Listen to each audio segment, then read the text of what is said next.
Hey guys, this is Naren. In my previous videos, I have discussed about embedded system introduction. In this video, I'm going to explain about what is interfacing, what is peripheral, what is input output, what is development board. These are the simple words we are using in our upcoming tutorials. So when we are going to use these words, we need to learn about these words. So then only we can understand the upcoming tutorials easily. So we need to familiar this with words. So I'm going to explain these words now. What is interfacing? Actually, interfacing is a connection between two devices or connection between the processor and one device. If we need to connect any device with any processor, we need to go for interfacing. So that interfacing, what we will do here is that if we interface device with another device, it will there is some connection between both the devices. So there is some signal transferring or data transferring will happen. So like that, if we need to send the voltage or any signals or any digital data or any long data, we need to do interfacing with the devices. So we will use some of the cables and some of the equipments for this interfacing. What is peripheral? We have different type of peripherals. We call it as a modules, and we call it as input output devices, and we call it as some of the different modules. In embedded system, we have these input output devices and EEPROM, LCD module, sensors, and all those things we have, right? So we call it as a peripherals. What we are using for input output devices, we call it as peripherals, and some of the memory modules also we call it as a peripherals. So we need to know about these words before learning embedded system. And what is input, what is output? Input is if we are giving any data to the processor or any device, we are giving the input, right? Something we are giving some data means we are giving the input to the processor. So that means it will take the data and it will process that data. So that type of process we call it as input. If we take the any data or any signals from the processor, we call it as output.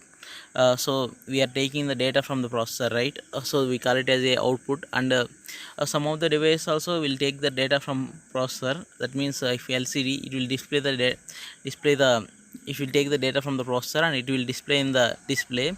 So then it will call as a processor gives the output to the uh, LCD, then LCD will display in the display, we can see that display. So like that will happen. So we have one more type of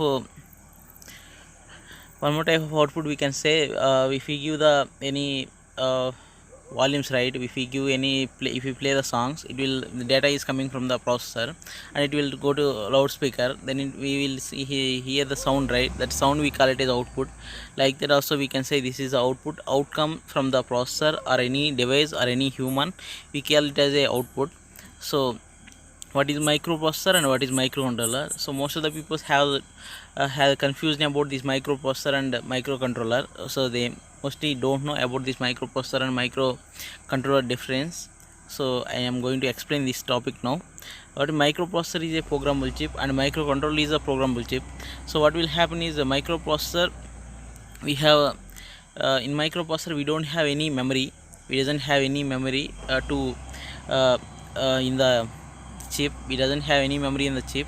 We have only chip only. We have in the package we have only chip. We doesn't have any memories, all those things, RAM, ROM, all those things. But microcontroller has inbuilt memory and inbuilt ROM also. So we call it as RAM and ROM. So we need to do any smaller operations. It we depending upon the memory size and all those things we can do on microcontroller. If we need a bigger memory and a bigger applications, if it is a difficult task, we need to do it on processor. So for the processor we need to connect external memory only. But for microcontroller we can connect external memory and internal memory also. It has inbuilt memory, but it has a limited memory. Microcontroller has a limited memory. We have a inbuilt RAM, ROM, and inbuilt processor also microcontroller. By microprocessor, we doesn't have any RAM, ROM, and microcontroller also. We need to connect all these things external. We need to connect interface all these memory, ROM, with external interfacing. So I told you, right? Interfacing means connecting another device with one device or processor. We call it as interfacing. Here also we need to interface all the devices, all the memory modules externally. But we can connect all the external memories and external modules with the microcontroller also. Here what is the difference is, if we need the more memory, but microcontroller doesn't have more memory, right? We need to use that RAM or ROM in this range only, particular range only. We have a particular memory for program or data, so we need to use in that range only. But we can connect external memory also. If we need to use bigger application, any difficult task we need to do, or any a complex task we need to do, we can go for this microcontroller can do. But there is some requirement. We need to choose based upon the requirement only. There is some of the architecture risk, CISC and those things is there. So based upon the architecture we can choose the controller, either processor, and depending upon the complexity and depending upon the difficulty of the task, we can choose either controller or processor. So here we have a different type of processors. One is a 8086, 8085, and ARM processor is also there. We have different type of controllers also. We have 8051, 8052, and PIC, and all those things is there. These are the main difference between embedded system microprocessor and microcontroller. So what is IDE and what is development board? So now I am going to discuss about what is IDE and what is development board.